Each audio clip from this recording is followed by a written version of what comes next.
Assalamu alaikum. Many other Americans have Muslims in their families or have lived in a Muslim majority country. I know because I am one of them. But my father came from a Kenyan family that includes generations of Muslims. As a boy, I spent several years in Indonesia and heard the call of the azan at the break of dawn. I have known Islam on 3 continents before coming to the region where it was first revealed. That experience guides my conviction. You're absolutely right that John McCain has not talked about my Muslim faith.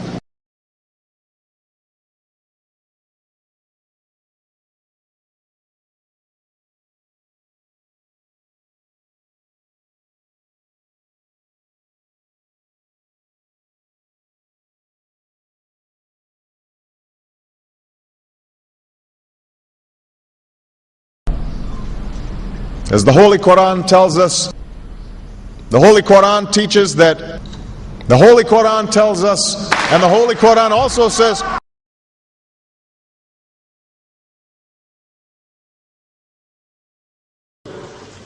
we will convey our deep appreciation for the Islamic faith, which has done so much over the centuries to shape the world. I would like to speak directly to the people and leaders of the Islamic Republic of Iran. Your great and celebrated culture. Over many centuries, your art, your music, literature, and innovation have made the world a better and more beautiful place. We know that you are a great civilization, and your accomplishments have earned the respect of the United States and the world. I also know civilization's debt to Islam. It was Islam at places like Uluzar that carried the light of learning through so many centuries, paving the way for Europe's Renaissance and Enlightenment. It was innovation in Muslim communities that developed the order of algebra, our magnetic compass and tools of navigation, our mastery of pens and printing, our understanding of how disease spreads and how it can be healed. Islamic culture has given us majestic arches and soaring spires, timeless poetry and cherished music, elegant calligraphy, and places of peaceful contemplation. They have fought in our wars, they have served in our government, they have stood for civil rights, they have started businesses, they have taught at our universities, they've excelled in our sports arenas, they've won Nobel Prizes, built our tallest building, and lit the Olympic torch.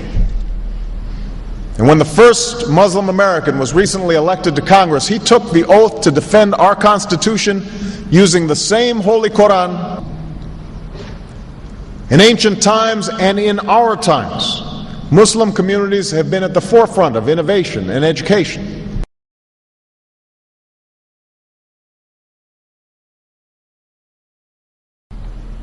Islam is not part of the problem in combating violent extremism. It is an important part of promoting peace.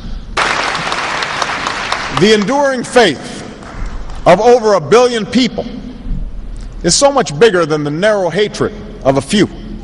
In the United States, rules on charitable giving have made it harder for Muslims to fulfill their religious obligation. That's why I'm committed to working with American Muslims to ensure that they can fulfill zakat. It is important for Western countries to avoid impeding Muslim citizens from practicing religion as they see fit. And I consider it part of my responsibility as President of the United States to fight against negative stereotypes of Islam wherever they appear.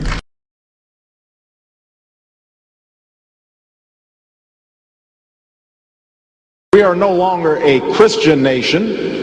We do not consider ourselves a Christian nation. The United States has been enriched by Muslim Americans. Since our founding, American Muslims have enriched the United States. Islam has always been a part of America's story. There is a mosque in every state in our union and over 1,200 mosques within our borders. One of the points I want to make is that if you actually took the number of Muslims Americans, we'd be one of the largest Muslim countries in the world. Let there be no doubt, Islam is a part of America.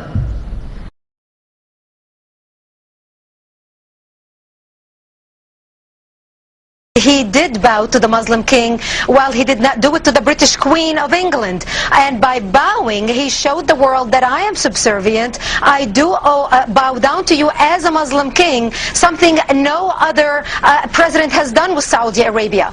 The Saudi king is his peer. He is not his subordinate in order to bow for him, and this is exactly what Obama did. Usually it is out of respect that someone would nod his head when bowing to royalty, and the ladies will give curtsy. But Obama went beyond what is required as a head of state and bowed to the Saudi king, and that's unacceptable. It sent the wrong symbol. When you say it sends the wrong signal, what signal do you think it sends?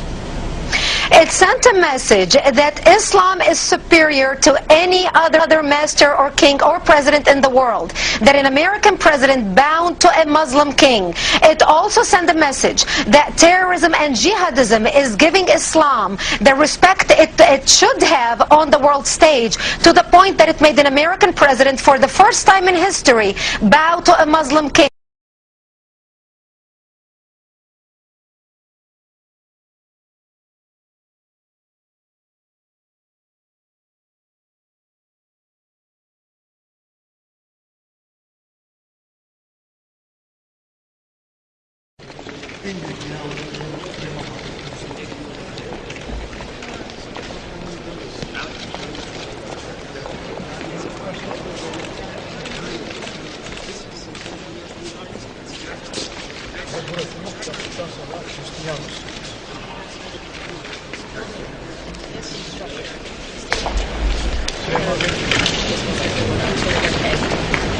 And this is a common thought shared by all the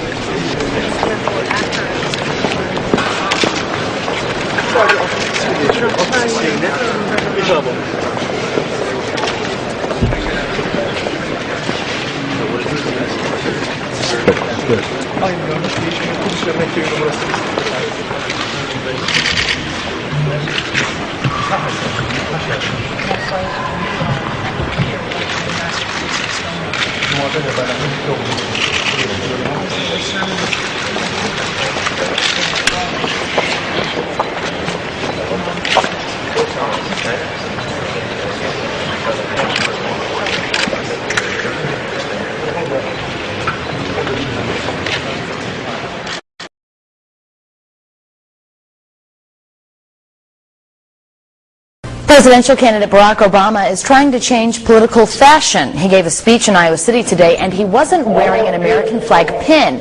Those pins have become synonymous with politicians since 9/11. Obama says he doesn't like how the pin has come to represent patriotism in America.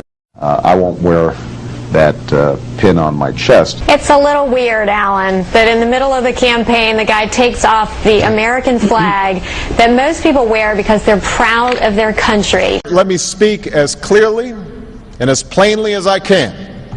America is not and never will be at war with Islam.